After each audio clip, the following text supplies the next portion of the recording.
I cannot tell you how many times this has been commented, and in the past I actually said the same exact thing. Let's chat about it because there's something you might be missing. Started doing the NIP early genetic testing we lost our son Henry at 20 weeks pregnant. There were no warning signs, nothing. And the next time I got pregnant, I wanted to know everything that I could know. Doing early genetic testing actually allows you to prepare for your child, and it can actually save their life.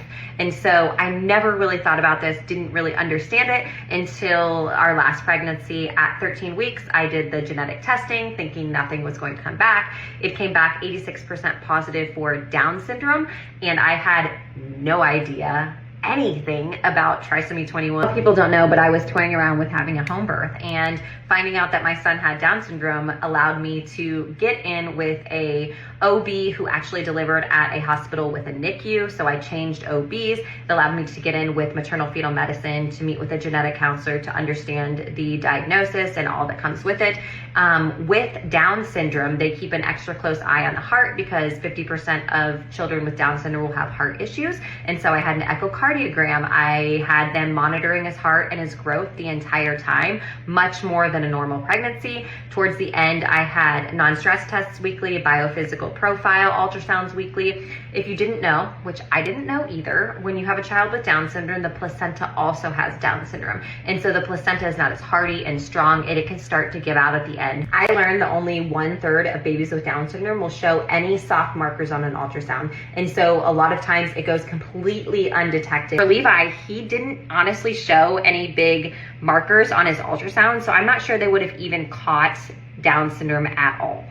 So here's where the extra testing comes in and can save your baby's life. So around 35 weeks, they noticed that Levi's fluid was starting to decrease. At 37 weeks on the ultrasound, they noticed that there was fluid forming around his heart, which my doctor said is a sign of fetal demise.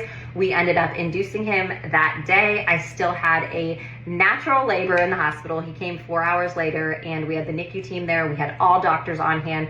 Everybody was ready to check him over to make sure his heart was functioning, to make sure he was breathing correctly. And he went home 24 hours later. I don't want to think about had we not known about this diagnosis, because my pregnancies always go 40, 41 weeks. I really don't believe that women mean ill when they say, I would never do genetic testing. I love my baby regardless. This honestly isn't about who loves their baby the most. And I really hope that me sharing this and showing how I do believe that genetic testing saved our son's life, the life that we loved no matter what the outcome was. And so, I don't know. Let me know your thoughts. Did you guys know that about Down syndrome? Did you know about the placenta? And what do you guys think?